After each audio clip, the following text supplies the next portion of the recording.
यमुनोत्री से निर्दलीय विधायक संजय डोभाल ने पेपर लीक मामले पर सीबीआई जांच की मांग की है। विधायक ने कल राजभवन में राज्यपाल गुरमीत सिंह से मुलाकात भी की थी।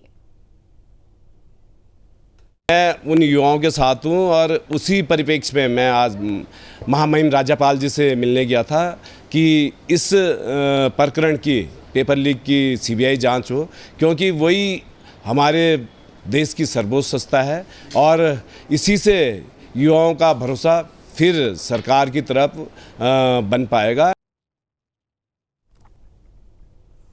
तो देखिए, यूके SSS लीक मामले पर सियासत शुरू हो चुकी है। बयानबाजी का दौर जारी है। कांग्रेस नेता महेंद्र प्रताप राणा ने उच्च स्तरीय जांच की मांग भी की है, तो वहीं बीजेपी ने भी मामले पर पलटवार किया है। ऐसे भी जो मुख्य सरगना चला आ रहा है प्रदेश के अंदर, हाकम सिंह, वो भी भाजपा का पदाधिकारी और व्यक्ति है।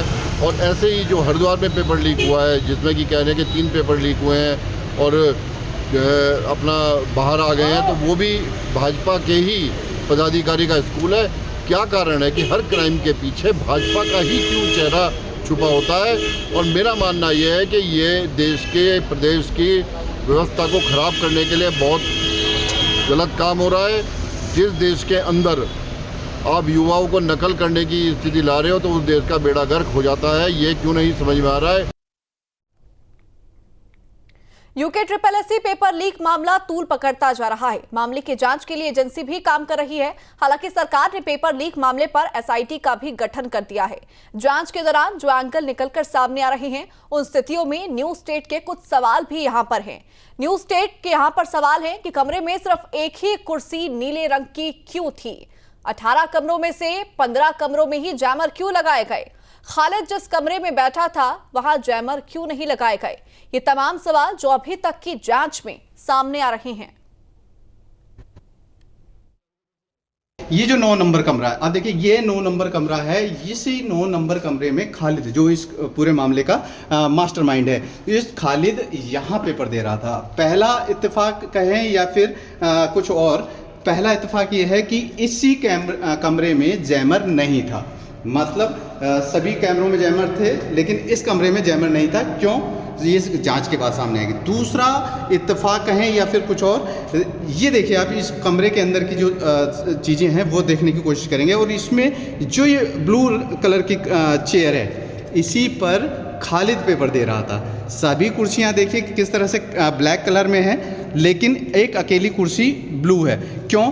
खालिद की कुर्सी को दूसरा रंग क्यों दिया गया? इसे इत्तेफाक कहें या फिर कुछ और। ये जो कुर्सी है, ब्लू कुर्सी, ये यहाँ कैसे आई, या इसके जगह जो अगर ब्लैक कुर्सी भी रखनी थी तो वो कहाँ है, उसकी भी हमने पड़ताल की। तो कोशिश करेंगे कि देखने की, ये 10 नंबर कमरा है, उसी के बिल्कुल जस्ट बगल वाला यहाँ पर भी है। क्योंकि वो जो ब्लैक चेयर है वो कहाँ है, आप देखिए, ये यहाँ पर ब्लू कुर्सियों के बीच में वो ब्लैक चेयर यहाँ पर है। तो इसको अब क्या कहेंगे, इत्तेफाक कहेंगे या फिर कुछ और? क्योंकि इन सवालों पर जब हमने प्रबंधक, जो स्कूल के प्रबंधक हैं, उनसे बात करने की कोशिश की, तो उनका कहना यही है कि इत्तेफाक है। जहाँ भक्ति है हर शब्द में, कथाओं में छुपे हैं दिव्य रहस्य, और ज्योतिष देता है जीवन को दिशा। धर्म से जुड़ी हर बातों को जानने के लिए हमारे चैनल स्तुति को सब्सक्राइब करें। चैनल पर जाने के लिए इस लिंक पर क्लिक करें।